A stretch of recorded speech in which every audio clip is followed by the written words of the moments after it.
Opisyal nang umatras ang Iran sa negosasyon sa Estados Unidos at ginawang panangga ng pamahalaan ang mga sibilyan para protektahan ang nuklear na pasilidad at mga tulay sa bansa.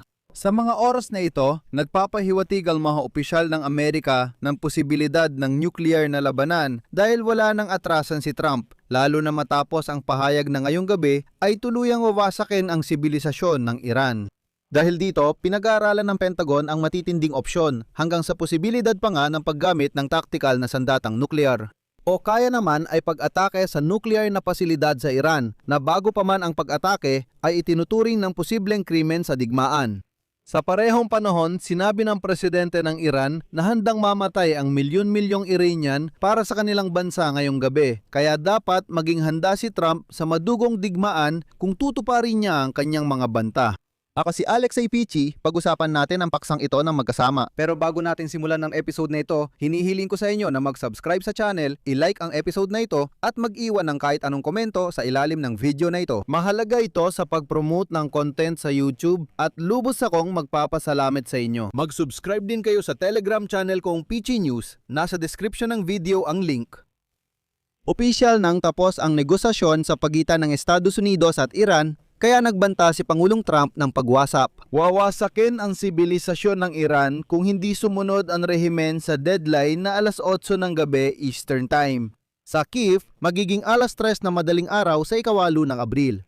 Pagkaraan noon, nangako si Trump na magsasagawa siya ng pinakamalakas na pag-atake laban sa Iran sa kasaysayan. At ngayon, ang New York Times ay nagsimulang magpahiwatig na tila handa si Trump na umabot pa sa puntong gumamit ng sandatang nuklear. Tactical na sandata yon para ipakita ang seryosong intensyon niya at mapilitang sumuko ang rehimeng Iranian.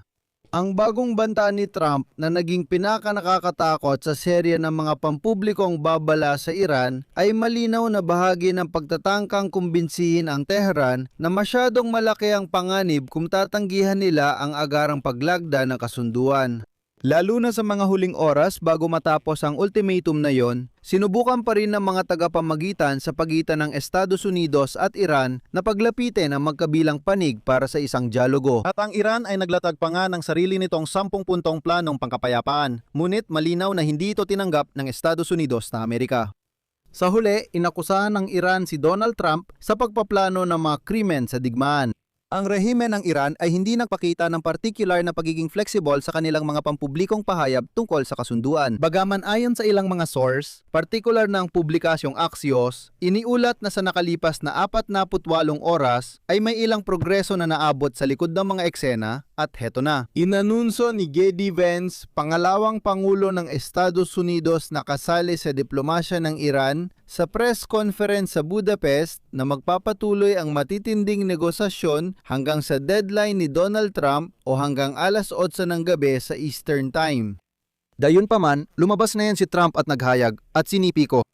Ngayong gabi mawawala ang isang sibilisasyon at hindi na ito muling babalik. Ayoko mang mangyari pero mukhang iyon ang magaganap. Umasa akong baka magbago ang sitwasyon kung mananaig ang mas matatalino at hindi radikal na leader ng Iran. Sino ang nakakaalam? Malalaman natin ngayong gabi sa isa sa pinakamahalagang sandali ng mahaba at masalimuot na kasaysayan ng mundo. At pagkatapos nito, sinubukan pa rin ng mga negosyador na makipag-usap, sinubukan nilang makipag-ugnayan sa mga Iranian sa mga Amerikano para makarating sa isang desisyon. Pero sa huli, isinulat ng New York Times na umatras ang Iran sa negosasyon sa Amerika tungkol sa tigil putukan matapos ang panibagong bugso ng presyon at pag-atake sa kanilang teritoryo. Nagpahayag ang Tehran sa pamamagitan ng Pakistan na hindi na sila sasali sa anumang negosasyon, direkta man o hindi, kasama ang mga Amerikano. Tapos na, walang negosasyon. Ayon sa source, sinubukan ng magkabilang panig na magkasundo sa pagtigil ng labanan, lalo na sa tulong ng Pakistan. Gayunpaman, walang naging resulta ang mga kontak na ito at lalong tumindi ang pananalita at mga hinihingi ni Pangulong Trump. Gusto ko lang sabihin na pinalala ng Estados Unidos ang tensyon sa mga huling oras bago matapos ang ultimatum. Bukod sa pahayag ni Donald Trump, nagsagawa rin ng Estados Unidos ng pag-atake sa mga target militar sa paligid ng pangunahing sentro ng langis ng Iran, ang isla ng Khark. Pinalakas ng Israel ang pag-atake sa Iran habang hinihiling ding buksan ng Iran ang Strait ng Hormuz. Dahil dito, ayon sa mga opisyal ng Iran, wala nang saysay ang mga susunod pang negosasyon. Pagkatapos, mabilis ang mga pangyayari ngayon. Inihayag ni Pangulo ng Iran, Masoud Pezeshkian, na mahigit 14 na milyong Iranian ang handang ialay ang buhay para ipagtanggol ang bansa laban sa US at Israel. Narito ang kanyang pahayag. Mahigit 14 na milyong mapagmalaking Iranian na ang nagpahayag ng kanilang kahandaang ialay ang kanilang buhay para sa pagtatanggol ng Iran. Ako rin ay naging nananatili at mananatiling handang ialay ang aking buhay para sa Iran. Gusto ko ring sabihin na si Pezeshkian ay tinutukoy ang kampanyang Janfada. Oo, tama ang pagsasalin. Literal na nangangahulugan ito ng pag-aalay ng buhay para sa Iran na nagsimula sa simula ng digmaan noong nakaraang buwan at layuning pag-isahin ng bansa. Sa totoo lang, ang pinag-uusapan dito ay ang panawagan sa lahat ng gustong sumali, kahit mga bata na 12 taong gulang pa lang, paalala ko lang, sa hanay ng korps ng mga tagapagbantay ng Rebolusyong Islamiko sa kanilang kabataang sangay na basij at pati na rin sa regular na hukbo. Ibig sabihin, sa aktwal, nagsagawa sila ng isang uri ng pagrerehistro para makalikom ng listahan ng mga voluntaryo na kung sakaling magkaroon ng hayagang digmaang panlupa ay handang sumali sa digmaan na ito. At sa internet, lumitaw pa nga ang mga video ng mga grupo ng kababaihan at, pasensya na, mga maliliit na bata na may hawak na mga otomatikong rifle. Hindi ko ito mapapakita sa YouTube dahil may limitasyon, pero kung gusto ninyo, mahanap ninyo ang mga video na yon. Naiintindihan ko na bahagi ito ng propaganda, pero gayunpaman, narito ang mga babae na may takibang ulo, natatakpan ng muka, at mga bata na may hawak na mga otomatikong rifle. Sinabi ni Trump nagbantang wasakin ang mga tulay, planta ng kuryente at iba pang target gaya ng infrastruktura ng langis at tubig ng Iran kung walang kasunduan. Bilang isa pang hakbang ng kampanya ng presyon ng Estados Unidos, inatake ng mga sundalong Amerikano noong Martes ng umaga ang 12-dosenang pasilidad militar sa estratehikong isla ng Khark. Sinabi ng isang Amerikanong opisyal na ang mga pag-atake ay di umano'y hindi nakatuon sa infrastruktura ng pag-export ng langis ng isla at tinawag ang mga pag-atake na mga paulit-ulit na pag-atake sa mga target militar na dati nang binomba sa panahon ng bigmaang ito. Kasabay nito, kinumpirma ni punong ministro ng Israel na si Benjamin Netanyahu na buong Martes at gabi ng Lunes ay nagsagawa ang Israel ng mga pag-atake sa mga riles ng tren at tulay sa Iran. Narito ang kanyang pahayag. Вчера наши пилоты уничтожили Mga eroplanong pang-export at 12-dosenang helikopter sa base panghimpapawid ng Iran. Ngayon, inatake nila ang riles ng tren at tulay na gamit ng korps ng tagapagtanggol ng Islamikong Revolusyon. Kinagamit nila ito sa pagdadala ng hilo na materyales, paggawa at paglipat ng armas, pati mandirigman na umaatake sa amin, Estados Unidos at mga bansa sa rehiyon. Ang parehong mandirigma na nang aapi rin sa mga Iranian. Hindi laban sa mga Iranian ang mga pag-atake. Ayan, dagdag pa ng mga militar ng Israel, naglunsad sila ng mga pag-atake sa 8 tulay ng Iran. Ayon sa sandatahang lakas ng Israel, nagkaroon ng mga pag-atake sa ilang lugar, kabilang ang Tehran, Karadzat, Tibris, Kashan at Qum. Dagdag pa ng mga militar, nagsagawa sila ng mga hakbang para mabawasan ang pinsala sa mga sibilyan, kabilang ang paggamit ng mga munisyong may mataas na katumpakan at pagmamatsyag mula sa impapawid. Dito, gusto kong bigyang diin ang mahalagang punto. Ang pag-atake sa mga critical na infrastrukturang sibilyan ay maaring ituring na isang krimen sa digmaan. Ipinagbabawal ng Geneva Conventions na gawing target ng militar ang mahalagang pasilidad para sa kaligtasan ng populasyon, tulad ng mga pasilidad sa paglilinis ng tubig, tulay at planta ng kuryente. Pero ang parehong nabanggit na infrastruktura ay maaring ituring na angkop na target para sa pag-atake. Kung ginagamit ito ng Iran para sa layuning militar at may dalawang gamit, kaya dito sabi nga mayroong tiyak na hindi pagkakaunawaan. Ano ang ginagawa ng Iran bilang tugon? Ipapakita ko muna ang ilang video mula sa Iran tapos pag-uusapan natin.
Makikita sa mga kuhang ito na pinoprotektahan ng mga otoridad ng Iran ang ilang kritikal na infrastruktura gamit ang mga tao kasabay ng ultimatum sa Estados Unidos. Sa madaling salita, ito ang tinatawag na mga kadenang tao na dapat magsilbing panangga sa infrastruktura laban sa mga pag-atake.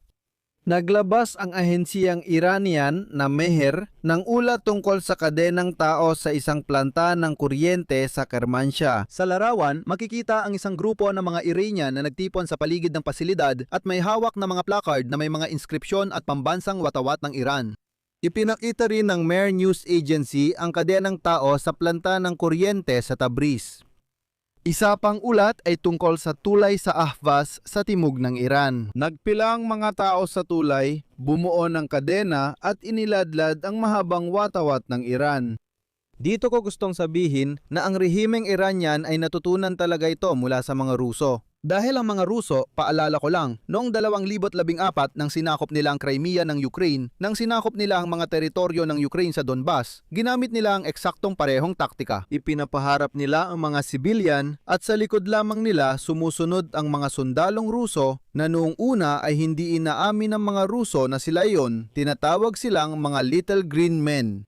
Paalala ko lang, si Vladimir Putin ay hayagang umamin sa ganitong taktika. Sabi niya, oo, nauuna ang mga lokal na residente, mga sibilyan, doon sa rehiyon ng Ukraine. Sa likuran nila, sumusunod ang mga sundalong Ruso na nagpapaputok ng baril. Hindi ito itinago. Pareho rin ang taktikang ginagamit na yon ng mga Iranian.